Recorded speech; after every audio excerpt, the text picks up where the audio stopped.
रात होते ही mummy papa के कमरे से चिल्लाने की आवाज़ें आने लगती थी। एक बार मैंने सोचा कि मैं जाकर देखती हूँ कि वो दोनों किस बात पर लड़ रहे हैं। मम्मी पापा का कमरा मेरे कमरे के बगल में था और मेरे कमरे में खिड़की लगी हुई थी जो सीधा उन दोनों के कमरे में खुलती थी। वो खिड़की ज़्यादा पुरानी तो नहीं थी, पर उसमें 2-3 छेद हो गए थे। मैं उन्हीं छेदों से अंदर की तरफ झांकने लगी तो देखा कि पापा मम्मी से कुछ करने के लिए कह रहे हैं, पर मम्मी मना कर रही थी।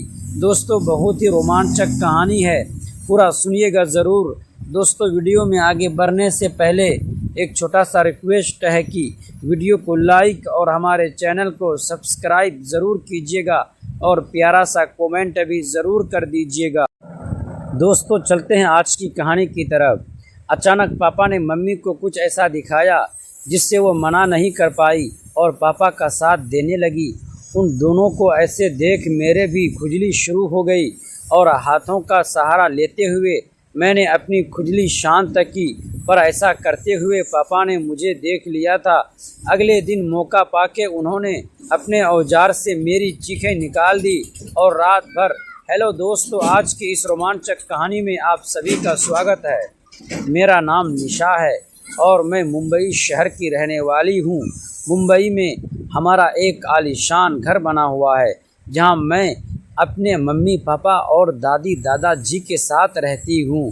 मैं अपने माँ बाप की इकलौती औलाद हूँ, इसीलिए मुझे बहुत नाज़ों से पाला गया है। मेरे मम्मी पापा ने बचपन से ही मेरी हर जायज़ और नाजायज़ मांग को पूरा किया है, इसीलिए आप मुझे उनकी बिगड़ी हुई औलाद बोल सकते हैं। मेरी उम्र 17 साल की है, लेकिन मेरा शरीर देखकर कोई यकीन नहीं करेगा कि मैं इतनी कम उम्र की कमसिन लड़की हूँ, क्योंकि मेरा बदन बिल्कुल 26 साल की लड़की की तरह हो चुका है और इसकी वजह मैं खुद ही हूँ।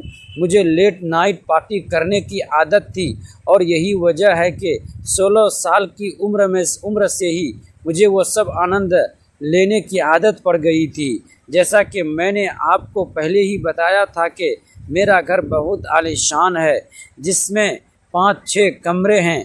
एक कमरे में मेरे मम्मी पापा रहते हैं, दूसरे कमरे में मेरे दादा और दादी जी रहते हैं, जिनकी उम्र अब बहुत ज़्यादा हो गई है, तो वो दोनों अपना ज़्यादातर समय अपने कमरे में ही बिताते हैं। तीसरे और सबसे सुंदर कमरे में सर मैं रहती हूँ, बाकी के कमरे खाली पड़े रहते हैं। ये जब भी कोई मेहमान आता है तो उनके लिए तैयार कर दिए जाते हैं।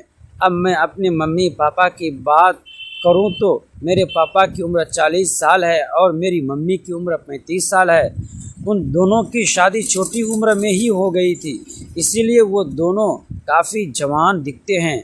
मेरा पापा एक बहुत बड़े बिजनेसमैन हैं, जिनका ज़्यादातर समय अपने काम में ही निकल जाता है। मेरी मम्मी वैसे तो बहुत जवान और खूबसूरत हैं, पर उनकी सोच पुराने ज़माने की है। उनका ज़्यादातर वक्त घर के कामों और अपने सास ससुर की सेवा करने में निकल जाता है। वो खिड़की ज़्यादा पुरानी नहीं थी, लेकिन उसके पल्लों के बीच एक छोटी सी दरार थी, जिससे सामने वाले कमरे की हल्की सी झलक दिखाई दे जाती थी। उस रात जब फिर से मम्मी पापा के कमरे से ऊंची आवाज़ें आने लगी तो मेरी उत्सुकता बढ़ गई। मैं धीरे से खिड़की के पास गई और उस दरार से झांकने की कोशिश करने लगी, लेकिन जो मैंने देखा वो मेरी उम्मीद से बिल्कुल अलग था। मम्मी और पापा एक दूसरे पर गुस्सा नहीं कर रहे थे, दोनों के चेहरे पर चिंता साफ दिखाई दे रही थी। मेज पर कई कागज़ बिखरे पड़े थे और पापा बार बार उन्हें देखकर परेशान हो रहे थे। मम्मी भी बार बार कुछ समझाने की कोशिश कर रही थी। मैंने ध्यान से सुना तो पता चला कि घर की आर्थिक स्थिति ठीक नहीं चल रही थी। पापा का कारोबार पिछले कुछ महीनों से नुकसान में था और कई ज़रूरी बिल जमा हो गए थे। दोनों इसी बात को लेकर तनाव में थे।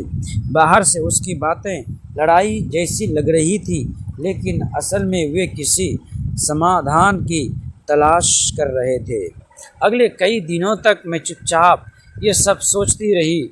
मुझे एहसास हुआ कि जिन बातों को हम बच्चे अक्सर साधारण झगड़ा समझ लेते हैं, उनके पीछे कभी कभी बहुत बड़ी जिम्मेदारियां और परेशानियां छिपी होती हैं।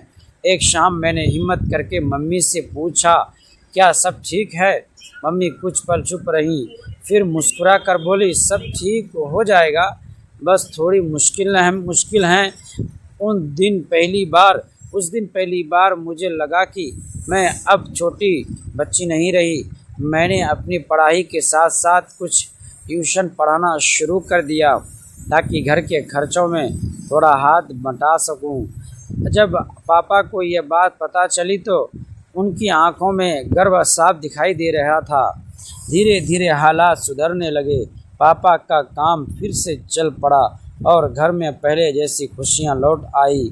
लेकिन उस रात खिड़की के पास खड़े होकर जो सच मैंने जाना था, उसने मुझे एक बड़ी सीख दी। हर ऊंची आवाज़ लड़ाई नहीं होती। अब कभी कभी वो जिम्मेदारियों का बोझ भी होती है जिसे लोग अपने परिवार की खातिर चुपचाप उठाते रहते हैं। दोस्तों, ऐसे ही कहानी सुनने के लिए प्लीज़ हमारे चैनल को सब्सक्राइब ज़रूर कीजिएगा।